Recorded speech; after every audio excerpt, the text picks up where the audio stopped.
तो चलिए आज बात करते हैं उत्तर प्रदेश के एक छोटे से गांव की, एक ऐसी डरावनी लोक कथा की जो अंधविश्वास, शक और एक बहुत ही पुरानी भयानक बुराई के इर्द गिर्द घूमती है।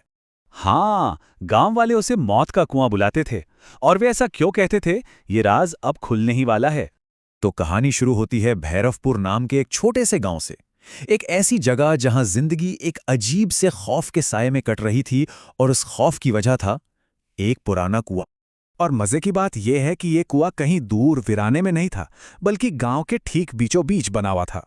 एक मोटी लोहे की जाली से बंद और ऊपर से एक टूटे फूटे लकड़ी के ढक्कन से ढका हुआ। मतलब हर किसी की नजर में रहता था। फिर भी गांव का हर इंसान इससे डरता था, और सूरज ढलते ही इसके पास जाने की हिम्मत किसी में नहीं थी। और यहीं कहानी में एंट्री होती है 17 साल के राज की। शहर में पला बढ़ा, हर चीज में लॉजिक ढूंढने वाला, जो गांव के सदियों पुराने डर से टकराने वाला था। तो यहां ना कहानी का जो मेन कॉन्फ्लिक्ट है वो सामने आता है। एक तरफ था राज, शहर का, पढ़ा लिखा, जिसे ये भूत प्रेत की बातें बकवास लगती थीं। और दूसरी तरफ था पूरा गांव, जो अंधविश्वासी था और उस कुएं के श्राप में पूरा यकीन रखता था। दो दुनियाएं अब टकराने को तैयार थीं। तो अब राज की जो क्यूरियोसिटी थी, वो उसे एक सवाल पूछने पर मजबूर कर देती है। एक ऐसा सवाल जिसका जवाब कोई सीधे तौर पर देना ही नहीं चाहता था। वो जानना चाहता था कि आखिर इस मामूली से कुएं में ऐसा क्या खास है। और उसके दादाजी की ये चेतावनी, ये कोई जवाब तो नहीं थी, बल्कि इसने तो रहस्य को और भी गहरा कर दिया। राज के लिए तो ये एक और पहेली बन गई, जिसने उसकी उत्सुकता को और भी ज्यादा भड़का दिया। लेकिन असली खौफनाक बात तो राज को उसके दोस्त मोहन से पता चली। उसने बताया कि डर मरने का नहीं है, डर है बदलने का, कुछ और बन जाने का। जो भी उस कुएं के पास रात में जाता है, वो पहले जैसा नहीं रहता। लेकिन इन सब चेतावनियों का राज पर कोई असर नहीं हुआ। उसका जो लॉजिकल दिमाग था ना, वो इन सुनी सुनाई बातों पर यकीन करने को तैयार ही नहीं था। उसने फैसला किया कि वो खुद जाकर सच का सामना करेगा। और उसने वक्त भी कौन सा चुना? ठीक आधी रात का, रात के 12:30 बजे, जब पूरा गांव सो रहा था और सन्नाटा अपने चरम पर था। राज उस अंधेरे में चुपचाप कुएं के सामने खड़ा था, और तभी पहली अजीब चीज हुई। एक फुसफुसाहट, एक ऐसी आवाज जो वहां हो ही नहीं सकती थी। और फिर वो पल आया जिसने सब कुछ बदल दिया। राज ने उस बंद सील बंद कुएं के अंदर से अपना ही नाम सुना। सोचिए जरा, उस सन्नाटे में ये कितना डरावना लगा होगा। उसके लॉजिक वाले दिमाग के लिए ये पहली बड़ी चुनौती थी। और ये तो बस शुरुआत थी। इसके बाद एक ऐसी आवाज आई जो किसी भी लॉजिक को पूरी तरह से खारिज कर देती थी।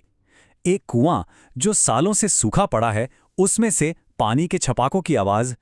और फिर कहानी अपने क्लाइमैक्स पर पहुंचती है, जब वो चीज अंदर से उससे फिजिकली कांटेक्ट करने की कोशिश करती है। एक काला पतला सा हाथ जाली से बाहर निकलकर उसकी तरफ बढ़ा, और बस उसी एक पल में राज का सारा शक, सारा लॉजिक खत्म हो गया। उस रात जो हुआ, उसने राज को हमेशा हमेशा के लिए बदल दिया था।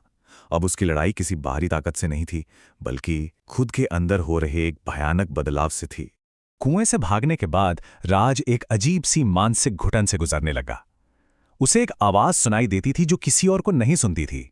हर पल ऐसा लगता जैसे कोई उसे देख रहा है, और एक अजीब सा खिंचाव था जो उसे बार बार उसी कुएं की तरफ वापस खींचता था। और फिर कहानी का सबसे शॉकिंग ट्विस्ट सामने आता है। कुएं के अंदर जो चीज थी, वो कोई भूत प्रेत नहीं था। वो तो राज खुद था। उसका हमशक्ल, वही चेहरा, वही आंखें, बस होठों पर एक डरावनी मुस्कान थी। और जब असली राज का सामना अपने हमशक्ल से हुआ, तो उसने सिर्फ एक भयानक हुक्म दिया, और इसी के साथ असली राज की चीखें उस कुएं की गहराइयों में हमेशा के लिए दफन हो गईं। तो सवाल ही उठता है कि आखिर ये शक्ति थी क्या जो भैरवपुर के कुएं में रहती थी? देखिए, ये कोई आम भूत प्रेत की कहानी नहीं है, बल्कि एक ऐसे चक्र की कहानी है जो कभी खत्म नहीं होता। ये श्राप ना एक बहुत ही भयानक साइकिल में काम करता है। सबसे पहले ये रात के अंधेरे में किसी शिकार को अपनी तरफ खींचता है। फिर ये उसी शिकार का हमशक्ल बनकर बाहर आता है।